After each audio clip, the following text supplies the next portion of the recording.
Her er en til alle jer, der kan lide bold og øl og patter. Saml jeres crew og drik jer ned. Smid alt jeres tøj og vis dem, der ikke fatter. Der skal være alternativer til det lort, som Nephew laver. Derfor tropper et ball op og giver jer fodboldfest og pop. Når de danske drenge går på banen i Sydafrika, så gør de det med en helt klar plan. Og så selvom vi måske har hørt det før, skal vi vinde VM. Vi tager guldet med hjem. Lo, lo, lo, lo, lo, lo, lo, lo, lo, lo, lo. Vi skal vinde VM. Lo, lo, lo, lo, lo, lo, lo, lo, lo, lo, lo.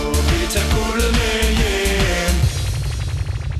Hvorfor ser Ronaldo altid ud, som om han skal lave pøller? Drenge, læg den diva ned, imens vi andre henter øller. Og det er jo almen kendt, at alt godt kommer til dem, der venter. Så 6 år senere sætter vi vores lid til Akker, Jon Dahl og Bent. Når de danske drenge går på banen i Sydafrika, så gør de det med en helt klar plan. Og så selvom vi måske har hørt det før, skal vi vinde VM. Vi tager guldet med hjem. Lo, lo, lo, lo, lo, lo, lo, lo, lo, lo, lo. Vi skal vinde VM. Lo, lo, lo, lo, lo, lo, lo, lo, lo.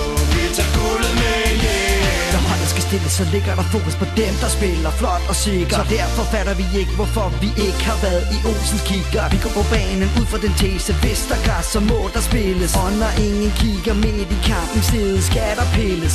Så sørg for, at de slide kvinde har de største møder. Imens ville drengene under den rød-hvide fane trylle med deres fødder. Stilen er lagt, nu handler det kun om bryst og bold og bajer. Vi gør hvad vi kan, vi bakker fuldt op og håber det vil føre til sejr. Der er ingen sure miner, hvis vi ikke vinder. Vi er stadig nummer 1, for vi har verdens bedste kvinder.